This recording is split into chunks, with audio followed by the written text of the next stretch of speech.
aujourd'hui, Fleur Citruc, vous vous êtes rendue à Haïfa, la grande ville portuaire du nord d'Israël, où se trouve une entreprise pharmaceutique bien particulière. Oui, une entreprise qui intéresse des gouvernements du monde entier, car elle dit pouvoir proposer une solution médicale en cas de guerre chimique et atomique ou encore en cas d'accident nucléaire. Pluristem, c'est le nom de cette entreprise israélienne, en est déjà à la phase finale des essais cliniques, essais qui ont été intégralement financés par l'Agence fédérale de santé publique américaine, ce qui montre l'intérêt du gouvernement américain pour cette technologie. Alors, pour en savoir plus sur ce traitement, nous allons rencontrer le PDG de cette société.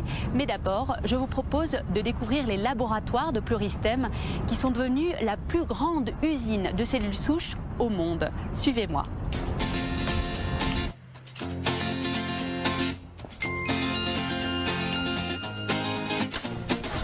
Hello.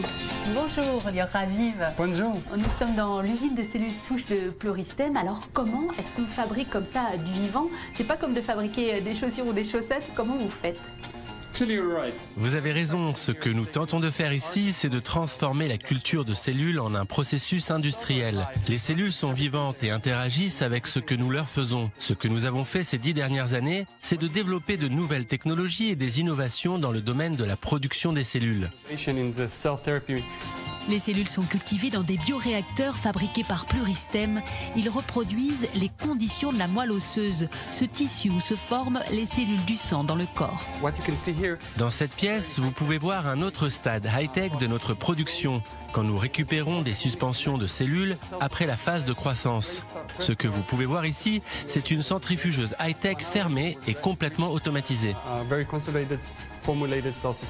Les cellules souches cultivées ici sont issues du placenta, cet organe qui relie l'embryon à la mère.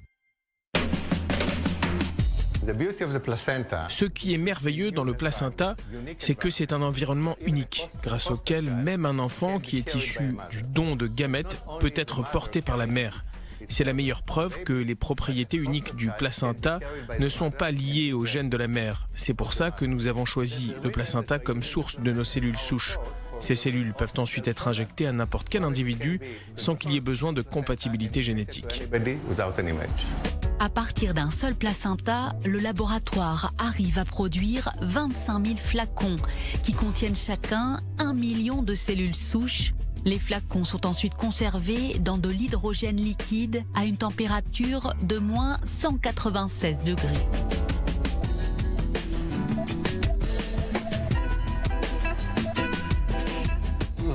Les flacons peuvent être conservés ici plusieurs années. Quand nous voulons utiliser les cellules, nous les décongelons. Ensuite, elles doivent être injectées aux patients dans les 2 heures qui suivent. Le traitement est en phase finale d'essais cliniques pour l'exposition à des radiations de niveau létal, ainsi que pour les effets secondaires de la radiothérapie et de la chimiothérapie, des recherches qui intéressent énormément le Pentagone. Nous avons été contactés par le département américain de la Défense après la publication des résultats de nos dernières études sur les animaux de grande taille, qui montrent un très grand taux de survie parmi les animaux. Le Pentagone veut essayer de traiter des personnes qui ont été exposées à des radiations dans les 24 à 48 heures qui suivent l'exposition. Mais il s'intéresse en priorité à la manière dont nous pourrions traiter les premiers intervenants avant l'exposition. Les soldats, les policiers, les pompiers, des personnes qui seront les premières à intervenir pour secourir les blessés. Pluristem présente son traitement comme la solution en cas de guerre atomique, d'attaque chimique ou de catastrophe nucléaire.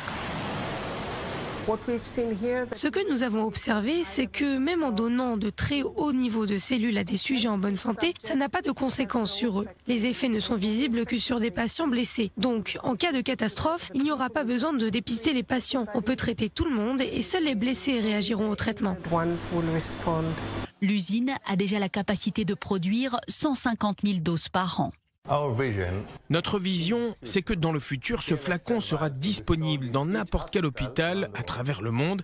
Et quand un patient arrivera suite à une catastrophe nucléaire, une blessure musculaire ou une autre pathologie, ces cellules souches seront injectées dans son muscle, ce qui l'aidera à guérir par lui-même.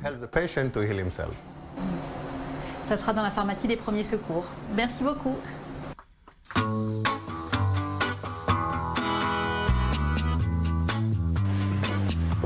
Yaki Anaï, bonjour. Bonjour.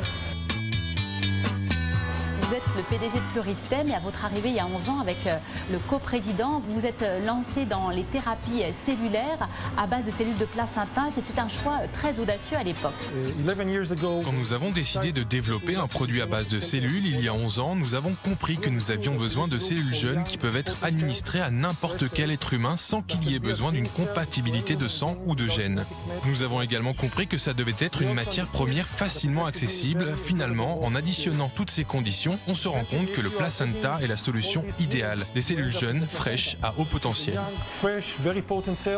Quel est l'avantage de la thérapie cellulaire par rapport à d'autres thérapies, par exemple par des médicaments plus conventionnels? Ce traitement est très différent de ceux qui existent aujourd'hui car nous sommes dans une logique de régénération. Comme vous le savez, la plupart des traitements auxquels on a recours de nos jours sont administrés de manière chronique. Les patients doivent prendre des médicaments pendant des dizaines d'années pour guérir. L'avantage de notre produit, c'est qu'on ne l'injecte qu'une seule fois, voire deux, au patient et à partir de là, les cellules commencent à communiquer avec le corps du patient. Et en fonction des informations qu'elles reçoivent de son organisme, elles sécrètent les substances adéquates. On assiste à une réaction en chaîne qui conduit à la régénération. Est-ce que vous pouvez me parler des différentes applications de cette technologie? Dans quelle maladie et l'efficacité de ces cellules souches elle a été prouvée? Notre entreprise est aujourd'hui la plus à la pointe dans le domaine des traitements cellulaires. Nous sommes actuellement en train de mettre en œuvre une série d'études pour plusieurs maladies. Nous traitons beaucoup de patients diabétiques qui souffrent de complications. Ils présentent d'importantes blessures aux jambes et à ce stade critique de la maladie, ils risquent d'être amputés immédiatement ou même de mourir. Nous leur injectons des cellules souches et nous voyons bien que leurs cellules sécrètent du fructose qui permet une régénération et le sang afflue de nouveau vers les jambes de nos patients. De cette manière, nous sauvons leurs jambes et en définitive, nous sauvons leur vie car ce sont des maladies très graves. Alors ces essais cliniques, ils ont été intégralement financés par le gouvernement américain. Pourquoi cet intérêt des Américains pour vos recherches? Et je crois qu'il y a d'autres pays également qui sont très intéressés par cette technologie. Nous avons beaucoup de chance car l'an dernier, nous avons reçu de nombreuses subventions du gouvernement américain pour les projets de radiothérapie et du gouvernement européen pour notre traitement de l'ischémie aiguë des membres inférieurs pour les traitements orthopédiques. Nous sommes heureux de constater que tous ces gouvernements manifestent un grand intérêt pour nos traitements. Ils recherchent des nouvelles technologies qui permettraient aux patients plus âgés de vivre mieux, mais également des solutions pour réduire les dépenses liées à la santé. Et c'est exactement ce que nos produits peuvent faire.